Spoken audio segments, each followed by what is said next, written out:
Hello everyone, we have our news for the week, so let's take a look.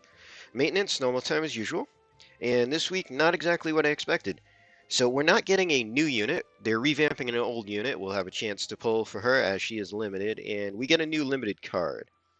But there is a bunch of stuff starting. So we have a login, and on day one we're getting an NV select ticket, and I think it's like 3,000 lapis for all 15 days total. And then they have a list at the bottom of what we can pick. They don't say in more, so this might be the entire list of units. There are a couple of premium units in there, like the Knights and Tifa. So we'll see if this is it or not, but free NV of choice is always nice. A couple of useful units here and all.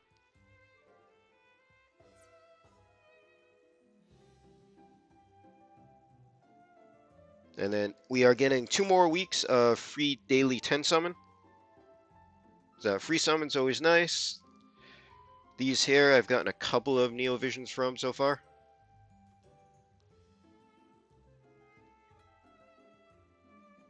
And we're finally getting the Star Quartz exchange shops, which this has been a long while waiting. So there's a couple of them we can change for 3-star units. I believe this is just the NVA units that are 3-star base, and in the 4-star versions as well. A little jab is that Zell is in the 4-star shop, even though we don't currently have an NVA for him. And then also the limited units that people might have missed. They list Fran and Reno. This should be every limited unit essentially. So that is quite nice on the limited side. Useful, I guess, on the regular units if you want to just pull one that you haven't gotten lucky on that has an NVA.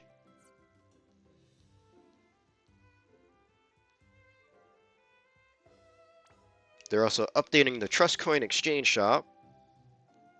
So it looks like we'll have a total of 10 Prism Moogles we can buy. 5-star Select Summon tickets.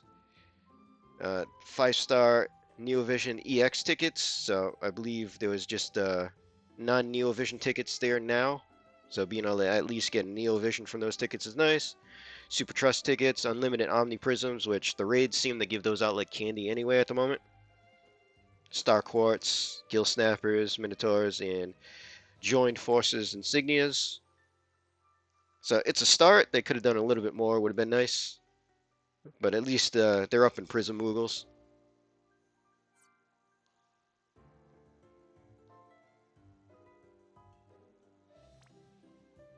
And then adding more cards to our permanent card shop. Just updating that. That's pretty much just the usual thing there.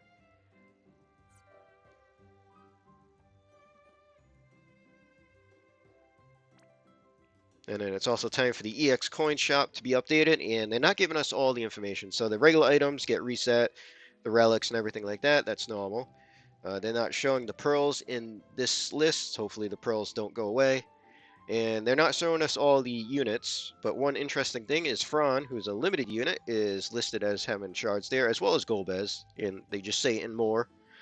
So we'll see if we get a bigger list of units this time, or what they're doing as far as why we don't get the usual, here's the entire shop list. But Fran's definitely useful. Anybody that hasn't maxed her out, and Golbez, it's really hard to beat him Meteor on turn 1 for some things, so good chance to get those maxed out at least. And we'll see what else is actually in the shop, seeing this is not the entire information there.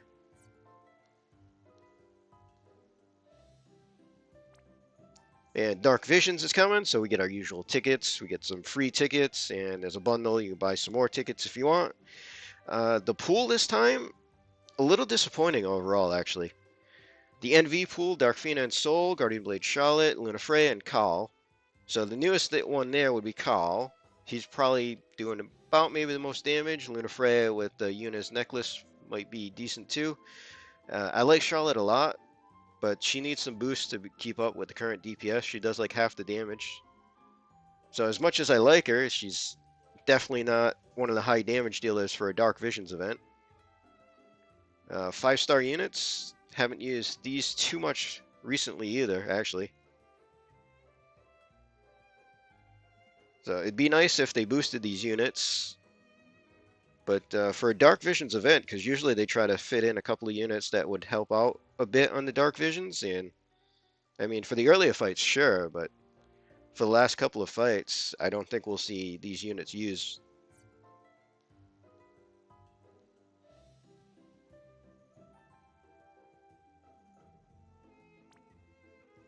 Get some bundles, so they got a New Year bundle. So this here also has an NV Select ticket. It's different than the free one that we get for logging in. It also has a fragment ticket.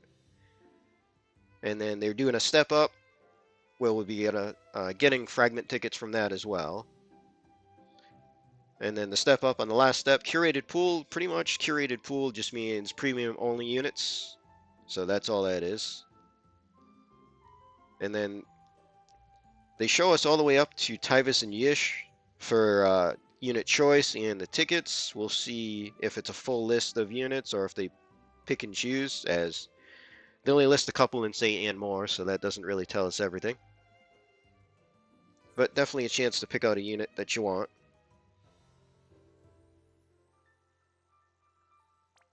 Hill of Fortune bundles back. That's no changes there that I could see, even though they're calling it the New Year Hill of Fortune.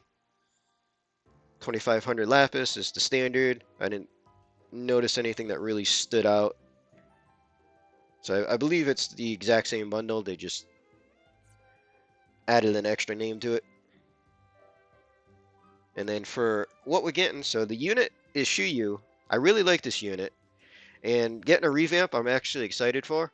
Hopefully, they do her justice.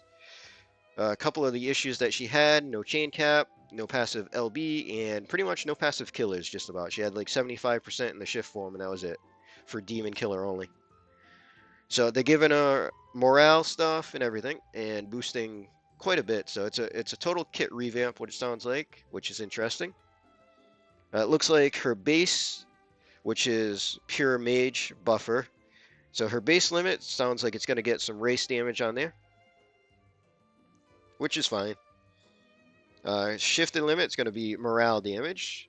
Now her shift form was her healer form, all spirit based. So I'm kind of hoping the morale modifier is like Lilith's and nice and high to make up for pretty much where she'll land for spirit. And she'll get some other abilities changed to morale scaling. Higher damage for Demon, Dragon, Beast, Reaper, Fairy, and Avians. Hopefully that's just passive killers that she gets added.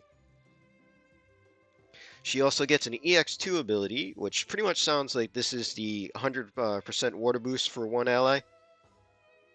But we'll see if it is or not. And then just boosting stats and everything. And giving her the ability to reduce rod resistance is really big, actually. Her super is getting boosted as well. So after, it's going to be 200 magic, 180 spirit. And for her, she'll get 1,000 flat magic and spirit from it, which is super nice. And the double hand magic and spirit is going from 50% to 100%. So overall, pretty nice upgrade on her super trust.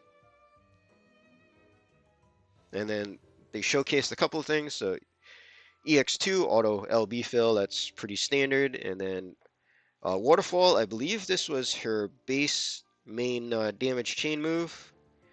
And it's going to deal morale damage to all instead of just one. So again, we'll have to see just what modifiers they give her. They didn't mention she really needs chain cap. She doesn't have any at the moment. Looks like she's getting some killers, which is going to help a lot. She really needs some passive LB in the shift as well. So hopefully they make her great and bring her directly up to par, but we'll have to wait and see.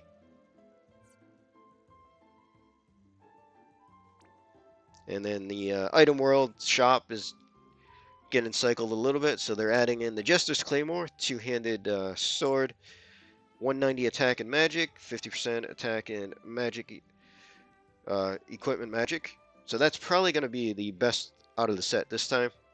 Mana Willow Rod, 180 magic, 150 spirit, 30% mana, and reduced mana consumed. If it was two-handed, that would probably be the best one, but it's just one-handed.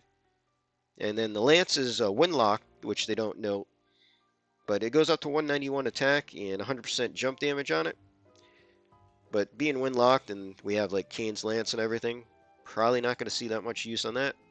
So I'd expect that out of these three, the Claymore would probably get used the most. and they all get their own special abilities, which either way, it's worth getting the special ability on the item, seeing those are limited time only things.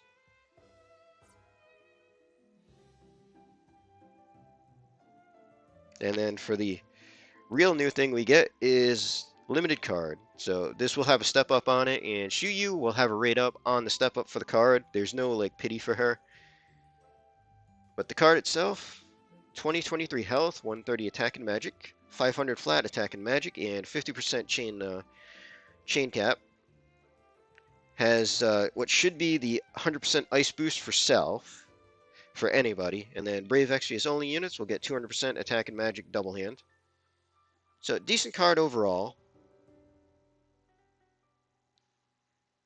Would probably see more must get if we didn't have Ayaka with the whole party 100% ice boost, but overall decent card, decent attack, magic, and everything. Versatile, good for hybrid, good for either attackers or magic, and it is another source of 100% ice boost. So I'll probably pull for the card. I should be able to get enough free lapis to do the step up. Dark Visions, so I looked through, I didn't see any new weapons coming, and this is a regular Dark Vision, so that means we can't all tie for rank 1, and they are adding in the stuff to unlock the killer overcap on the Espers. So you need to get into the top 1,000 to get 2 of them, and the top 3,000 to get just 1 of the gems to unlock the bonus killers on Espers.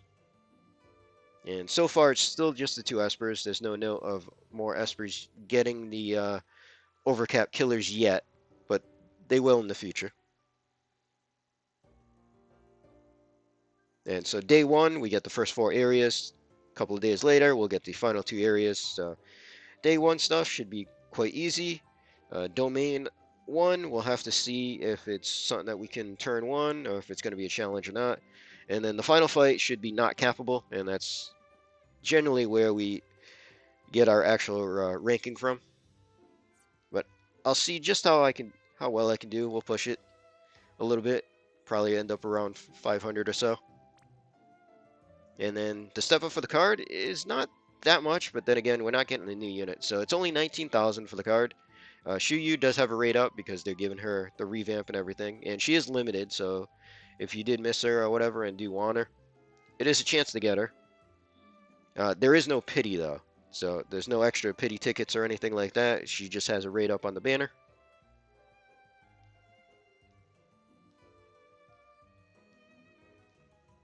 And it's pretty much for the card.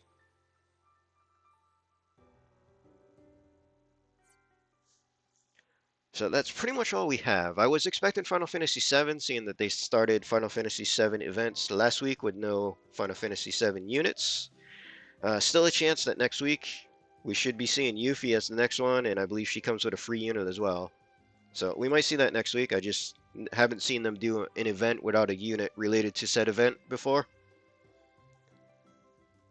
But that's pretty much all for this week, so we're going to end this video here. Hope everybody enjoyed.